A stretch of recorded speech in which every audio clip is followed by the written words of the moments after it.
against us this evening. First, our defense at the beginning of the game put us in the hole, and obviously they were shooting the ball very well. Then I thought there were key spots and possessions in the second half on both ends of the floor where we let fatigue get the best of us. Kyle Singler's second shot dunk really stands out of my mind, and I thought some of our late turnovers were a result of us giving in to fatigue. Defensively, I don't think we were at our best throughout the game, as is indicative of the fact that they shot 53% and we only forced 8 turnovers.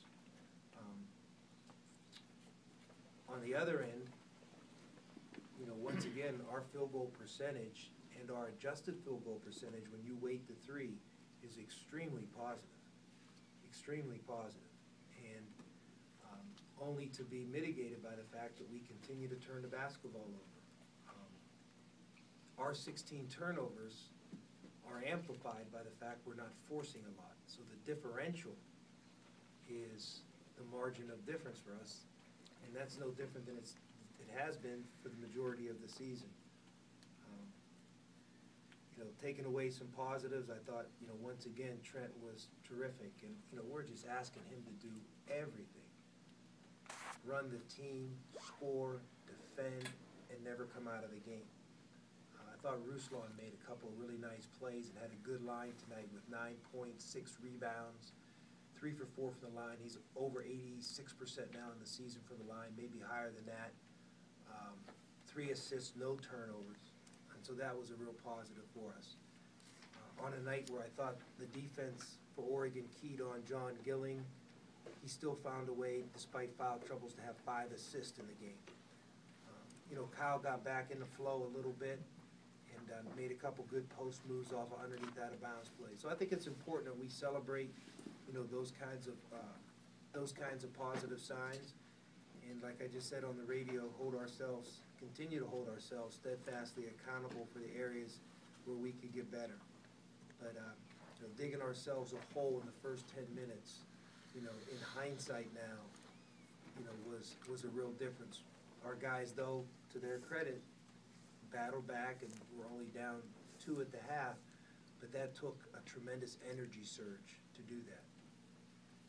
You briefly mentioned it before, but what are your thoughts on Kyle's return from suspension? Well, we're glad to have him back. I thought he gave us some good minutes tonight and made a couple nice low post moves, in the first half down there on the right block. It seemed, you didn't get the ball really down low on offense in the second half after Ruslan and Kyle were effective early. Was that a function of something they did defensively, or? Not necessarily. You look at it, Chris, we only took 17 shots in the second half. And we made 7 of them. So, when you take away our turnovers, we're not dealing with a lot of opportunities. We're playing possession basketball, and the turnovers almost screech so loudly that it's difficult to hear a lot of other things. And then of those 17 shots, there were a few on the last couple possessions that we told our guys, based on the time and score, and did the arithmetic, there wasn't time to take 2s, we had to take 3s. And so I'm encouraged with Ruslan's improvement. I think over the course of the last handful of games, he has really showed marked improvement. But we're also trying to get the ball inside to some of our guards. Trent had a nice post-up late in the second half. And so we're getting the ball not just into our post, but to our guards. We ran an action twice to get the ball inside late. One time we missed 2 open men, and the other time we got it in and had the ball deflected off of us for a turnover. So when guys are open inside, we got to make sure we capitalize at a higher percentage. You mentioned you only forced 8 turnovers. What do you attribute that to? What's to blame? Why aren't you forcing more? I don't think we're terrifically active right now, Doug. We only had 10 deflections at the half, 6 in the second half, a grand total of 16. We need double that. We need 32 deflections. If we have 32 deflections, you know, we're gonna be in a much better position. You know, Oregon has veteran, senior guards, you know, they're not gonna help you with that. I mean, you're gonna have to make some plays. But we gotta be much more active on defense, without sacrificing our positioning. As When the they put fatigue Lloyd, is kind when of they put Lloyd on Trent, was that combination of fatigue and quickness factor there that kind of was effective for a while during that run? You know, I don't think that necessarily worked to our disadvantage. I mean, I think Trent got a number of opportunities on the offensive end of the floor, and down the other end, you know, Trent's not matched up with him per se anyway. So I don't see that as being something that worked to our disadvantage at all.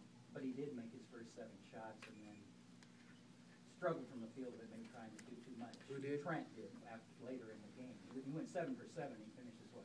Well, he finishes 8 for 11. Right. I'm just 6 saying for he 8.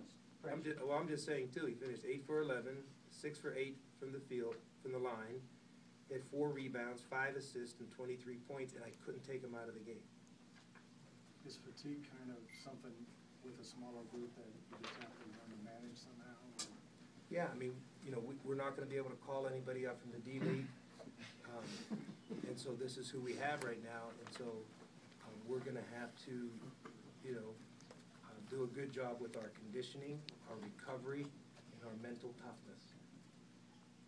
Oregon shot a very, also a high percentage.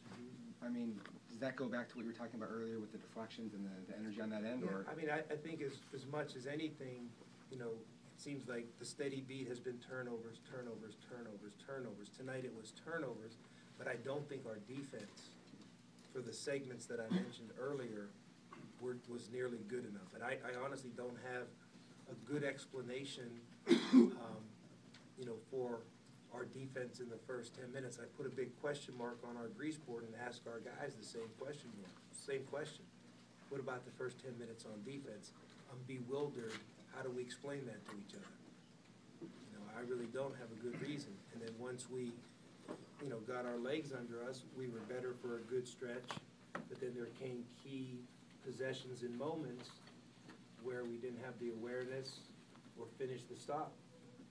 You know, that clearly, you know, our defense didn't give us a good enough chance to win.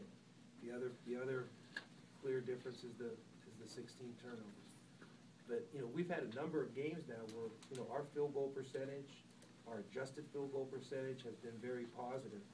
You know, our free throw shooting, minus a player or 2, has been very good.